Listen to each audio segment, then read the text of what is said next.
कुरा विशेष गरेर मलाई केही मनपर्ने व्यक्तित्वहरू पनि हुनुहुन्छ र उहाँहरूको जीवनी उहाँहरूको स्मरण यस्ता केही पुस्तकहरूको बारेमा आज म कुराकानी गर्दैछु। र मैले यो किताब न्याय दसैँ तिहारको बिचमा पढेर सकेको थिएँ र एकदमै राम्रो किताब रहेको छ यो न्याय किताब।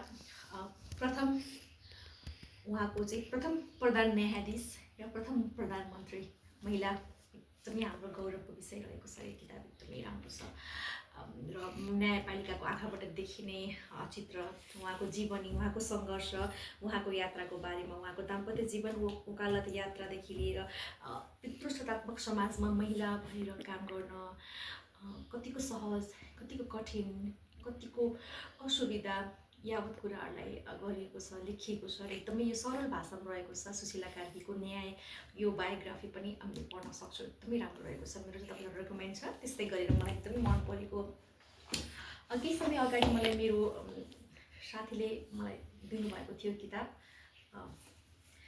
नेपथ्य लोकप्रिय यात्राको अन्तरङ्ग भन्ने एकदमै राम्रो किताब रहेको छ। यो लेखक गिरीश गिरीले ब्यान्डका मियो अमृत गुरुङसँगको लामो सङ्गतमा यो ब्यान्ड बायोग्राफी तयार पारिएको छ र यसमा तपाईँले एकदमै सरल भाषामा एकदमै ब्यान्ड सुरुवात गर्दादेखिका कठिन अप्ठ्यारा, त्यस्तै गरेर भोगाई, अन्तरङ्ग कुराकानी, त्यस्तै गरेर उहाँले चाहिँ बुद्धको अष्टाङ्गिक मार्गको सिको गर्दै 8 बुँदामा सुझाव पनि दिनुभएको छ। यो किताबमा अमृत गुरुङ सँगसँगै अन्यको पनि विषय समेटिएको छ। नेपथ्य जुन नेपाली मौलिक धुनलाई अन्तर्राष्ट्रिय स्तरसम्म चर्चामा ल्याउन सफल अन्तर्राष्ट्रिय स्तरको ब्यान्डको बारेमा कुराकानी रहेको छ। अमृत गुरुङ सँगसँगै नेपथ्य ब्यान्डका सम्पूर्ण कलाकारलाई सलाम।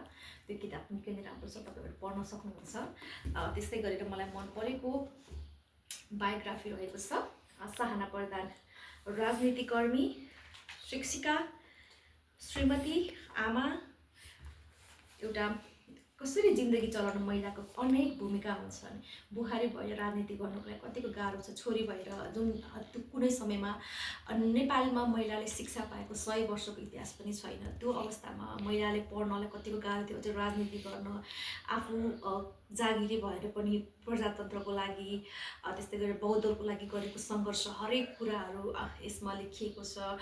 विश्वयुद्धको बारेमा पनि छ, बर्मामा सहाना प्रधानले भोगेको जिन्दगी, हरेक कुराहरू चाहिँ। अनि कमरेड पुष्पलालसँगको कुराकानी, माया, स्नेह, त्याग, समर्पण, हामी सबै कुराहरू पढ्न सक्छौँ। त्यस्तै गरेर अन्तर्राष्ट्रिय स्तरको चर्चित मलाई प्रियङ्का चोपडाको अनफिनिस्ड पनि मलाई निकै नै मनपर्छ।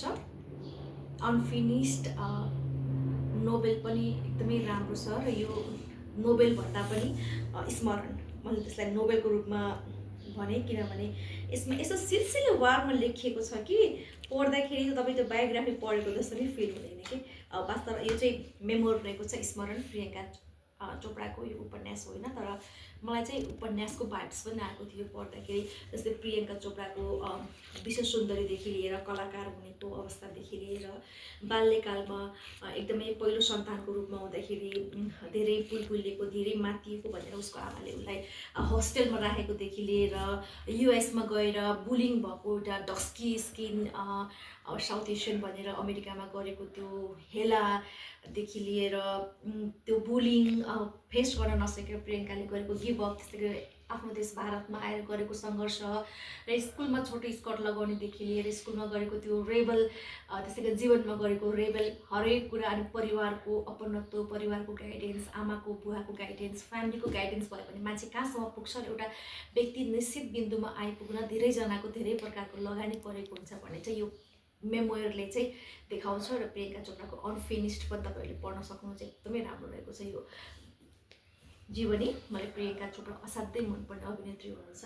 त्यसै गरी अन्तिममा मिचेल ओबामाको रहेको छ बिकमिङ, एकदमै अन्तर्राष्ट्रिय स्तरमा चर्चामा आएको किताब थियो र फर्स्ट लेडी मिचेल र बाराक ओबामाको निकै नै चर्चित जोडी रहेका छन्। उहाँको फ्यान फलोइङ पनि प्रशस्त रहेका छन्। यो किताब हेर्दा मोटो, हेर्दा बोरिङ जस्तो देखिएला, तर पढ्दै जाँदाखेरि यो किताबमा लेखन, यो किताबको लयमा डुब्दाखेरि तपाईँ अर्कै संसारमा पुगे जस्तो महसुस गर्नुहुन्छ। युएसमा रङ्गभेददेखि लिएर सङ्घर्ष, एउटा शून्यबाट सुरुवात गर्नको लागि कति सङ्घर्ष हुन्छ र जीवन कति सरल सहज तरिकाले बिताउन सकिन्छ र आफ्नो व्यक्तित्व विकासलाई कसरी अगाडि बढ्न सकिन्छ र परिवारलाई एउटा देशलाई व्यवस्थापन गर्नको लागि एउटा महिलाले बाराक ओबामाको साथ सपोर्ट आज बाराक ओबामाको जुन नाम छ त्यसमा मिचेल ओबामाको पनि उत्तिकै ठुलो भूमिका रहेको छ र मिचेल ओबामा एकदमै प्रसिद्ध एकदमै चर्चित किताबको योबाट पनि चिन्नुहुन्छ र मिचेल ओबामालाई पनि म एकदमै मनपर्छ। मलाई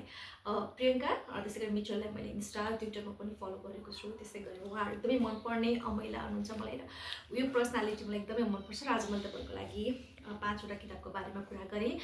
तपाईँलाई मेरो च्यानल राम्रो लाग्छ, कन्टेन्टहरू राम्रो लाग्छ भने लाइक सब्सक्राइब पनि गरिदिन सक्नुहुन्छ।